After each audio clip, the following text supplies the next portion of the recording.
Bonjour à toutes, bonjour à tous.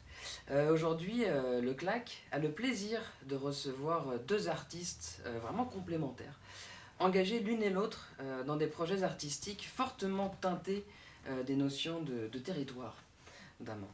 André Bélanger est artiste en art visuel, photographie, aquarelle et bientôt court-métrage nourrissent sa réflexion et tout son art, c'est tout son corpus artistique. Élise Argouarch, elle, est artiste de la création parlée. La poésie, le slam, le kassala lui permettent de transcender son exil suite à son immigration en 2011. Elle est comme moi, elle vient de France, elle est bretonne. Donc bonjour à toutes les deux. Bonjour, bonjour André Bélanger, bonjour Élise Argouarch. Bonjour. Vous êtes ici pour nous présenter à la Maison de la Culture du Château Landry de Montjoly l'exposition Nous, territoire, l'essentiel n'est pas répertorié. C'est la dernière étape, après une promenade dans plusieurs lieux culturels dans tout le bassin Laurent, et, petite exception culturelle du CLAC, Élise Argouarch s'est bouturée au projet d'André Bélanger pour nous présenter un texte inédit écrit en écho avec son projet à André Bélanger. Donc la première question que j'ai envie de vous poser à toutes les deux, c'est quoi cet essentiel qui n'est pas répertorié justement? Qu'est-ce que c'est que cet essentiel? On va au cœur du sujet. Directement, bah oui. Mais pourquoi pas? C'est qu'au départ, quand je suis partie avec le titre Nous territoire, j'avais pas la précision après à propos de l'essentiel. Déjà, je voulais aller chercher un petit peu plus que la seule notion de territoire, même si c'est déjà vaste. C'est pour ça que j'ai pas écrit nos territoires, mais nous territoires. Je vais faire le lien avec la population, parce que le territoire, je le conçois plus comme le terrain. Mais après, pour éviter d'entrer dans le piège de la façon dont j'ai l'impression que le territoire est souvent considéré, c'est-à-dire par des cartes un peu linéaires, un peu en distance finalement, en détachement, pour éviter de se perdre dans cette surface-là, ben là, je suis allée d'emblée annoncer mes couleurs puis dire que je voulais dépasser cette conception-là du territoire pour aller à l'essentiel, ce qu'il y a derrière, ce qui peut signifier à d'autres degrés, à d'autres niveaux. En quoi le territoire peut être signifiant pour les personnes? Élise, j'aimerais t'entendre là-dessus. C'est quoi pour toi la notion de territoire? Qu'est-ce que ça implique? Qu'est-ce que ça dit chez toi, cette notion? Je vais répondre en utilisant ta question d'avant, en fait, je pense. Parce que le territoire, moi ce que j'ai aimé là dans ce qui s'est passé, notamment hier, c'est que finalement c'est dans la rencontre, encore une fois pour moi, que se fait le territoire de la création. Puis je riais beaucoup, enfin j'aime beaucoup, l'essentiel n'est pas répertorié, mais je sais pas pourquoi, ça me chatouille l'intérieur. Puis plus j'y pense, plus j'ai l'impression que dans les œuvres d'André, l'espace entre les deux type d'œuvre et l'espace qui représente, en tout cas pour moi dans l'immigration, certaines personnes disent la maison la plus solide c'est l'aéroport, c'est comme un espace qui est aussi l'espace entre deux rives, entre deux espaces qui physiquement existent mais qui dans moi s'entremêlent puis de façon complètement singulière. Puis pour ça, pour le coup, c'est ça, les territoires qui m'habitent sont définitivement habités dans les relations avec les personnes. Donc c'est à la fois un rapport au paysage, un rapport à la nature, un rapport aux environnements qui nous ont fait grandir, puis, mais vraiment beaucoup, en tout cas encore une fois dans cette expérience, dans la relation. Ok, donc on est au-delà du territoire donc physique, on a un territoire intime, presque mental. Il se situerait où le vôtre de territoire là-dedans? Vous, à vous, c'est quoi votre territoire à vous?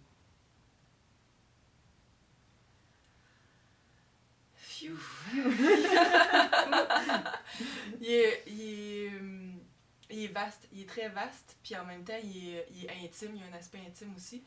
Puis là, c'est sûr que je pensais au fil des rencontres que peut-être mon idée allait se préciser là-dessus, mais c'est le contraire, au fil de la réflexion, ça s'élargit, puis ça se...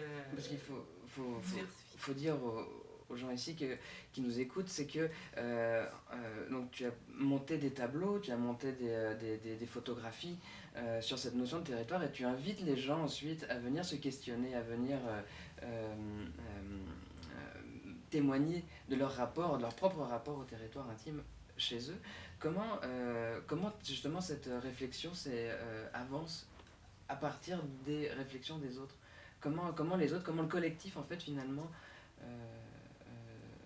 tu prends en fait la question collective pour la renvoyer aux gens? Comment ta réflexion du coup se pose? Puis je pose la même question après aussi à Élie. Ça nourrit ma réflexion, évidemment. Puis ça m'envoie... ça m'a envoyé des endroits où je m'attendais plus ou moins, des endroits où je pensais bien que ça allait m'amener aussi. Mais ce qui m'étonne le plus, c'est que ça m'amène vraiment, là dernièrement, là, plus ça progresse, ça m'amène de plus en plus loin au cœur du sujet, dans l'essentiel qui n'est pas répertorié. Puis, dans le plus proche à l'intérieur. Tu sais, on dit, j'ai déjà lu ça à quelque part, qu'il y a deux voies infinies. Tu peux aller toujours plus loin vers l'extérieur, mais tu peux aller toujours plus loin vers l'intérieur. Puis là, on dirait que je fais les deux chemins en même temps, mais je me rapproche de l'essentiel, je me rapproche de moi. Puis de tout le reste à travers moi. Ouais. Et toi, Élise, comment tu vois ça? Comment le fait de... Bah, en fait, j'ai envie de te poser la question, comment tu peux arriver à te greffer en fait à ce projet-là qui n'était pas... qui n'était pas le tien à la base, mais qui finalement tu l'habites, et comment toi tu peux te l'approprier finalement, cette question de... Parce que moi c'est ça, j'étais pas dans les discussions, c'est la première fois que je rencontre André puis son travail, donc j'ai pas vu le processus avec les personnes puis l'évolution. Mais par contre, ça a été assez facile entre guillemets de me greffer, dans le sens que ça fait une année en tout cas que je suis dans des projets de co-création sur la question du territoire, avec des collègues en musique, avec Cilia et Antoine sur Contrecorps, puis avec... qu'on avait reçu ici d'ailleurs. C'est ça, ici, avec John Sullivan, on a fait un travail avec les gens qui travaillent sur les chantiers éoliens, puis ça me suit là depuis cette année, puis donc je suis arrivée ici complètement naïve sur l'approche d'André, puis en même temps très habitée de ce processus-là de réflexion déjà sur le territoire, qui passe du territoire... C'est drôle parce que moi j'ai grandi en Bretagne, puis j'ai travaillé dans les champs, je viens d'une famille agricole, puis la terre de la Bretagne m'est rentrée dans tous les ports de peau là, quand j'étais dans les champs. Puis je me demandais comment le Québec pourrait me rentrer de la même manière à ce point-là dedans, c'est comme difficile. Puis finalement j'y pense, puis les tempêtes de neige me rentrent de la même manière dedans, dans tous les endroits. Puis c'est comme si je me suis imprégnée des œuvres de cette manière-là. Comment est-ce que ça peut... En tout cas, moi, je rentre en résonance depuis mon corps, depuis mes sensations, depuis ce que ça provoque dans moi, comme n'importe quelle personne qui peut aller voir une exposition.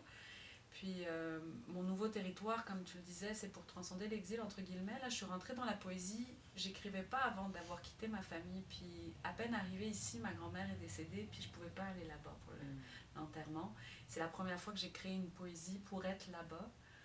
Puis dans ma famille, on est un clan, là, on est nombreux, puis j'ai jamais été aussi présente qu'en étant absente. Parce que mon frère et ma soeur ont lu cette poésie, puis avec les mots, j'arrivais à toucher quelque chose qu'on se dit pas, mais que nos présences, nos coprésences font d'habitude. Puis là, c'est ça, à chaque fois, c'est comme si je parlais de l'aéroport tout à l'heure, moi la poésie, c'est là où c'est mon espace de voyage, de transit. Est-ce que c'est la question de l'art en fait, là-dedans en fait, c'est complètement la question de l'art finalement, à quoi elle sert de combler les petits trous qui manquent dans nos existences pour essayer de faire du lien entre... C'est comme ça que je le vois en tout cas. Et toi André, comment l'expérience d'entendre des textes d'Élise, ça te fait quoi à toi en fait de voir ton œuvre prise d'une certaine manière, enfin réinterprétée dans les mots de Élise? Comment ça... ça m'a émue. Il y a des... Ce que moi j'ai mis dans mon processus créatif, il a été très, très... il est habituellement très, très intellectuel, très, très contrôlé, si on veut. Là, avec ce projet-là, j'ai laissé davantage de place au processus créatif pour laisser autre chose faire surface, se jouer sans mes directives. Puis c'est vers ça que je veux aller de plus en plus aussi, de toute façon en général dans mon processus créatif. Mais là, ça m'a amené beaucoup, beaucoup plus loin tout d'un coup. Parce qu'il y a des choses que j'avais mises, que je me suis rendu compte qui étaient là dans mes œuvres, que j'ai mis donc plus ou moins consciemment, que j'ai peut-être utilisé ça aussi pour me débarrasser de certaines choses, je sais pas. Ou continuer de les vivre, mais avec un petit peu de distance. Mais là, Élise, elle m'a lu, puis elle l'a révélé dans ses mots, tu sais, par son langage à elle, son langage artistique. Puis là, ça m'est revenu. Ben, il n'y a pas juste moi, évidemment, que tu as lu là-dedans, mais ça m'a donné quelque chose de vraiment. Elle est allée à l'essentiel. Là. Une nouvelle lecture aussi de ça, comme si ton art, en fait, était encore plus lu, beaucoup plus compris, encore plus une nouvelle, comme une nouvelle éclairage, un peu, d'une certaine manière. Oui, puis par un processus non intellectualisé. Fait que c'est ça, c'est une autre façon d'exprimer ce qu'il y a dedans, mais toujours par l'art. Donc, l'essentiel reste. Il n'est pas dénaturé. Il n'est pas dénaturé. C'est drôle, ça. On parle beaucoup de nature. J'ai envie d'aller sur le territoire, on sortir un petit peu de l'intime, aller sur le territoire un peu plus visuel, le paysage, comment le territoire du pays finalement. Comment pour vous un paysage, une forêt, ici on a le fleuve, tu parlais des tempêtes de neige, comment ça influe ou non sur le monde tangible quotidien pour nous? J'aimerais voir comment vous voyez ça, comment le territoire influe sur nous. Pour ma part, je pense que le territoire, Ou pas d'ailleurs. Oui, ben justement, c'est ça. Je pense qu'il peut influencer, de mon expérience, là, il influence beaucoup quand je me retire, puis que je suis en relation plus directe, plus intime avec. Là, je lui permets d'avoir une influence sur moi, puis un impact. Mais globalement, socialement, ce que j'ai commencé à, ce que je soupçonnais un peu, puis que j'ai commencé à comprendre, dont j'ai commencé à comprendre le fonctionnement avec les discussions là, qu'on a eues pendant la tournée, là, surtout la dernière, c'est que ce qui influence beaucoup finalement la collectivité, c'est la déconnexion avec le territoire. Le fait qu'on n'ait plus ce lien direct-là, c'est lié aux besoins. Là, on n'est pas en lien direct avec notre territoire pour nos ressources. On va ailleurs, en ligne, dans un monde virtuel ou à l'épicerie pour la nourriture. Fait qu'il n'y a plus de lien direct. Et ça nous influence, le fait qu'il n'y en ait pas. Je sens résonner pas mal cette question-là. Oui. Mais c'est ça parce que c'est pas pour rien que l'expérience qui me vient, par exemple, de la Bretagne, qui me marque, est en lien j'ai les mains dans la terre, dans les champs. Il y a quelque chose qui est directement les deux pieds dedans. Puis je ne suis pas allée tant que ça, parce que ma famille agricole voulait qu'on fasse des études, puis qu'on en sorte de la vie agricole, entre guillemets. Mais il y a en tout cas, moi, définitivement, le fait d'avoir quitté un environnement m'a fait prendre conscience à quel point cet environnement était dans moi. Puis quand j'ai pas pu rentrer en Bretagne régulièrement pour pouvoir me calmer, parce que c'était ma manière de me ressourcer, j'ai vu comment mon corps était attaché comme une plug à la Bretagne. Puis en même temps, à quel point je le savais pas. Je l'avais jamais conscientisé quand j'étais là-bas, notamment parce que j'étais à l'intérieur, parce que j'étais dans mes études, parce que j'étais dans des situations qui finalement, quand je suis à Montréal ou à Paris, ça existe de la même manière. Puis ça m'a sauté au visage. Une fois, on est parti avec une amie québécoise au Mexique, puis quand on est revenu à Montréal, elle s'est relâchée dans le métro, puis quand même, ça fait du bien de rentrer. Puis je connaissais cette sensation pour l'avoir déjà vécu en voyage et à mon retour. Puis là, je le voyais bien que ça ne faisait pas. Puis que je ne pouvais pas me déposer de la même manière parce que je n'étais pas en train de rentrer sur mon territoire de base. Puis à partir de là, mon corps est devenu mon territoire principal. Et c'est peut-être pour ça que ça devient si intime mon rapport à la création, parce que on a des expériences d'immigrantes toutes les deux. Ces photos sont en France quand même, c'est pas anodin, c'est entre la France et le Québec. Puis il y a des expériences de femmes aussi partagées là-dedans. Puis il y a un territoire singulier à nos corps de femmes et nos expériences de femmes qui se sont rencontrées. Et au travers de ça, moi, je je continue d'arriver au Québec. À mesure que je m'imprègne à la fois de l'art et des paysages perçus par les personnes nées ici, moi je continue d'arriver, de me le laisser rentrer dans le corps comme j'aurais fait, comme ça serait le cas si j'étais née ici. Et l'art te permet ça en fait. Beaucoup. Puis les relations définitivement. Ok. Ouais. C'est fascinant. Moi, c'est ça. Puis qu'est-ce qui peut l'art aussi dans la préservation? Finalement, on parle en ce moment de beaucoup de problèmes écologiques. On parle de remettre de réhabiter finalement le territoire en ce moment, surtout avec la pandémie qui s'est passée. Qu'est-ce qui peut l'art justement dans pour sauvegarder l'environnement? Est-ce qu'il y a des choses que peut l'art aussi pour ça? S'il peut faire quelque chose, en tout cas, je sais pas. J'ai pas de réponse à ça. Ben, moi, mon approche, là, ma vision, c'est que l'art peut d'abord nous ramener à soi. Ouais. Puis c'est par là qu'on reconnecte avec tout le reste. D'accord. Okay. Si je peux me permettre un point, pour moi, ce que j'ai vécu avec le travail d'André hier, puis ce qui s'est passé, j'ai mesuré à quel point l'art me permettait de sortir de la dichotomie entre la culture, l'humain et la nature. Parce qu'à partir du moment, dans la poésie, je peux être un animal, je peux éprouver ma part animale, je peux nommer la nature, je suis, j'entraîne ma pensée à être la montagne, j'entraîne ma pensée, je peux le nommer de cette manière-là. Puis la rupture qu'on a créée entre les humains et la nature, c'est une rupture de concept, de pensée, de façade, finalement, oui, puis qui a été construit dans l'époque des Lumières avec l'idée de la raison, puis tout ça.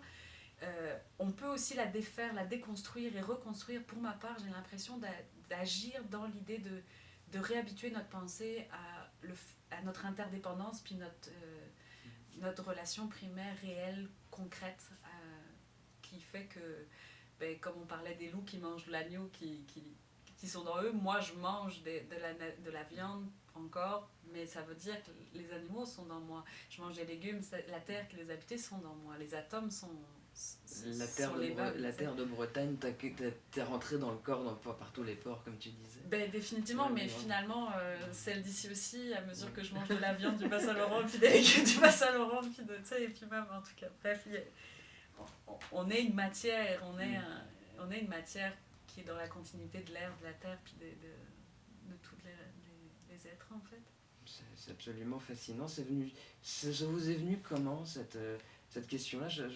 Peut-être me tourner plus vers André, ça t'est venu comment? Ça partait d'où que t'es venu cette question-là? T'as allumé comment, en fait? Hey, territoire, c'est quoi? Comment ça venu d'où? Ça fait longtemps, je pense depuis avant même ma pratique artistique, là, que ça m'a tout le temps frappé, c'est ça, le contraste entre nature et civilisation. Ça fait vraiment longtemps que ça m'habite, je me suis toujours questionnée là-dessus.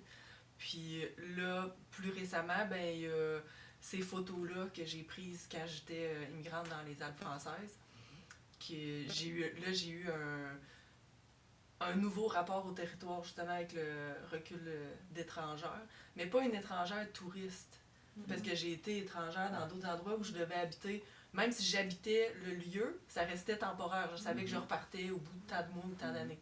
Là, j'étais supposée rester, c'était prévu que je restais. Fait que là, c'était une nouvelle façon d'habiter le territoire. Puis, je comprenais pas ce qui m'arrivait, j'étais pas capable de l'expliquer ou l'exprimer. Fait que j'ai pris plein de photos. Puis, quand je suis revenue ici, ces photos-là qui n'étaient pas destinées à être exposées, mais ils continuaient de m'habiter.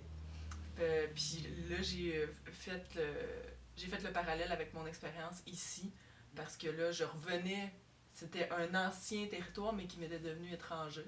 J'avais comme un recul vis-à-vis de ce territoire-là. J'étais une étrangère familière, puis le paysage, le territoire aussi m'était étranger et familier à la fois.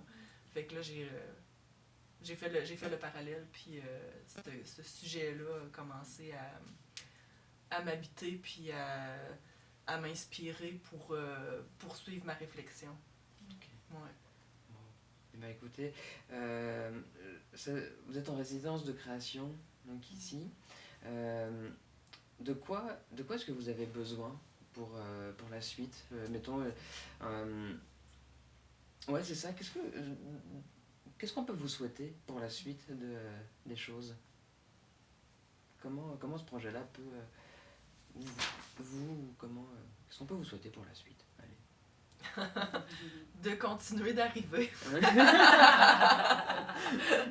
On n'a jamais fini. Non, c'est définitif. Puis moi, c'est ça, que chacun puisse effectivement rentrer chez soi, dans soi, d'une manière à ne plus avoir besoin d'exclure l'autre ou la nature. D'être assez en sécurité dans soi pour ne plus avoir peur de ce qui n'est pas nous, là, ou ce qui n'est pas directement, perceptivement comme nous. J'ai envie de vous laisser de finir là-dessus. Merci beaucoup. C'est un vrai plaisir de vous avoir et d'avoir cette réflexion avec vous. C'est des lieux dont on a besoin pour ça, je pense que c'est des lieux comme ça.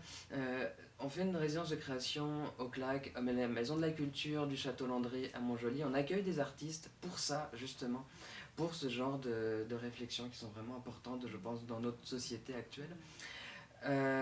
C'est demain, le vernissage de l'exposition Nous, Territoire, l'essentiel n'est pas répertorié. C'est demain, c'est à 5h. Il reste quelques places, vous pouvez les réserver sur le site du CLAC. Donc merci André Bélanger, merci Elisa Arguarch d'être parmi nous en ce moment. Donc c'est ça, donc le vernissage c'est demain à partir de 17h à la Maison de la Culture du Château Landry à Montjoly.